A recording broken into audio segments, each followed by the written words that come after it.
Well, in this morning's U.S. Bank Economic 360, concerns from Washington around the mounting U.S. debt totals.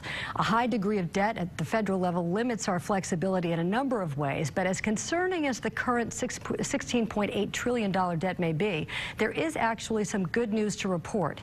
U.S. Bank senior equity strategist Jim Russell joins Business Courier editor Rob Dahlmeyer in the studio with some insight. Gentlemen. Thanks, Peg. Jim, thanks for being here. Good morning. So stop it with this good news out of Washington thing. That can't be possible.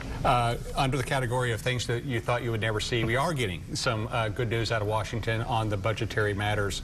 Rob, it was reported just recently from the Congressional Budget Office that after years of $1 trillion per year or more annual budget deficits, that it appears that the budget deficit for 2013 will be $648 billion. Now, that's still a considerable amount of money, right?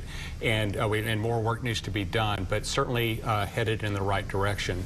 Really, to put a little bit more icing on that cake is that over the next 2 years, 2014 and 2015, it does appear that that deficit will also continue to drift down.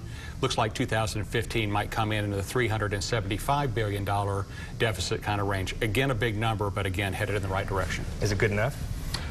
We think not. We think that, frankly, the annual deficit continues to, pile on debt when it's not needed, and this ahead of Social Security, Medicare, Medicaid, frankly, entitlement explosions. So we have a graph here that will show actually the progress on the U.S.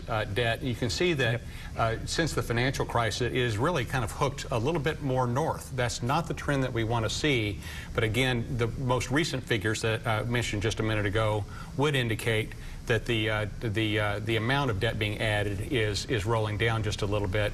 But again, this is right before an explosion in entitlement. So we think that more tax increases will need to be had, and we think that actual spending cuts will also need to be had. What do you see coming in the future on this next 6 months or maybe a year? What kind of announcements or what kind of plans do you think they're going to put out there? There's a very important signpost in October, November timeframe, just literally this year, where we'll have to raise the debt ceiling yet again.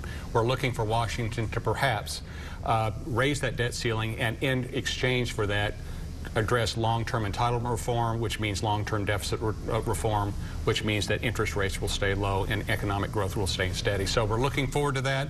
We're putting our faith in Washington, maybe a little bit misplaced. Stay tuned. Well, I'm sure we'll be talking about that one again. Yes, sir. Jim, thanks.